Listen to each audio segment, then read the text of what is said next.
Sabbath shalom ప్రియులారా, ఈ పస్కాను పులిట పండుగలలో ఈ సబ్బాత్ దినము మనకెంతో ఆశ్చర్యకరంగా దీవెనకరంగా మనకుంటుంది సుమా. ప్రియులారా, ఈ యొక్క సబ్బాత్కు ఒక ప్రత్యేకత ఉంది. ఆ పరమ తండ్రి మనకు అనుగ్రహిస్తున్న ఈ పులిట పండుగ దినాలలో వచ్చే ఈ సబ్బాత్ మరుదినము నుంచి 70 దినములు మనం లెక్కించబోతున్నాం. ప్రియులారా, ఈ దినం లేఖన భాగం కూడా మనం చూసుకుంటుంటే లేవియా ఖండము 23వ అధ్యాయము 10వ వచనములో ఇక్కడ ఏమని రాయబడుతూ వస్తుందంటే, ఆ పరమ తండ్రి ఆ 11వ వచనంలో విశ్రాంతినకు మరుదినమున యాజకుడు దాన్ని అల్లాడింపవలను. విశ్రాంతిను మరుదినమున అంటగా ఈ పస్కాను పులిట పండుగ దినాల్లో వచ్చే ఆ యొక్క సబ్బాతు దినము, వారం వచ్చే 7వ దినమైన సబ్బాత్ దినము, ఆ విశ్రాంతి దినమున వారు ఆ యొక్క పంట చేతిపైన కొడవలు వేయరు సుమా. విశ్రాంతి పంట చేతిపైన ఆ మరుదినమున అనగా వారంలో మొదటి దినమున వారి యొక్క పంట చేనులలోకి వెళ్ళి ఆ ప్రథమ ఫలను తీసుకొని వచ్చి యాజకునికి సమర్పించినప్పుడు యాజకుడు ఆ పనును ప్రథమ ఫలముగా అల్లాడిస్తాడు సుమా. ప్రియులారా, ఇది యాషువ మెస్సియాలో నెరవేర్చబడింది. యాషువ మెస్సియా ప్రథమ ఫలము. అపోస్తలుడైన పౌలు కొరింథీ రాసిన పత్రిక 15వ అధ్యాయం అంటాడు, యాషువ మెస్సియా ప్రథమ ఫలము.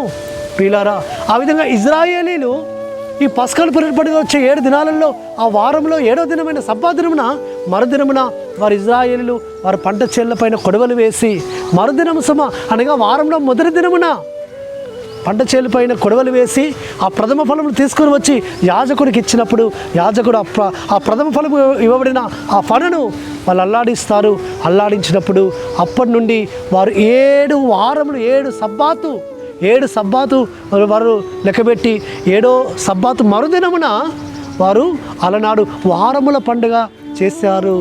దానికి సాదృశ్యంగానే మన రక్షకుడిని యాషువ మెస్సియా ఆ పులిట పండుగలో వచ్చే సబ్బాతు దినమున ఆయన తిరిగి లేచాడు. కానీ అగుపడింది మాత్రము ప్రథమ ఫలముగా ఆ యొక్క వారంలో మొదటి దినమున.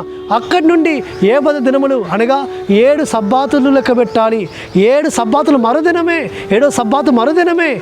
అది పెంతెకోస్తు పండుగ దినము, ఆ షావోతు పండుగ దినమున ఆయన తన ఆత్మను ఆయన మొట్టమొదటిగా ఆది అపోస్తుల మీద కుమ్మరించాడు. ప్రియులారా, ఎంత గొప్ప దాచించబడిన మర్మము పరమ తండ్రి పరిశుద్ధ గ్రంథంలో ఈ దినాల్లో అల్పులము అయోగ్యులము మనకు తెలియపరుస్తున్నాడు. తన వధువుగా సిద్ధపరచుకోవడానికి కొరకు తన వధువు కావాల్సిన వర్తమానమును తన బిడ్డలకు ఆయన తెలియపరుచుకుంటాడు. ప్రియులారా, అట్టి విధంగా ఈ ప్రథమ ఫలము యొక్క గొప్ప ఆవశ్యకతను మనం తెలుసుకున్నాం. పరమ తండ్రి వాక్యం మనకిలో దీవించునుగాక.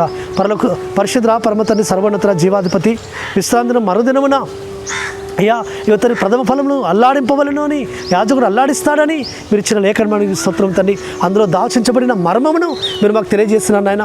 యాషువ మెస్సియాలో ఆ లేఖనం నెరవేర్చబడుతూ వచ్చింది నాయన, నీకు స్తోత్రములు. యాషువ మెస్సియా సబ్బాత్ దినమున అయ్యా తిరిగి లేచినప్పటికీ ప్రథమ ఫలము అగపడింది మాత్రము వారంలో మొదటి దినమునైనా, విశ్రాంతిన మరుదినమైన వారంలో మొదటి దినమునైనా, నీకు స్తోత్రములు. అట్టి విధంగా తండ్రి మీలో నెరవేర్చబడిన ఆ వాక్యమును గ్రహించే ధన్యతను మీరు మాకు అనుగ్రహించినందుకు స్తోత్రం చెల్లించుకుంటూ మీకే ఘనత మహిమాప్రభం చెల్లిస్తూ యాషువ మెస్సియా నామమున స్తుతించి ప్రార్థించి వేడుకుంటున్నాము తండ్రి, ఆమేన్.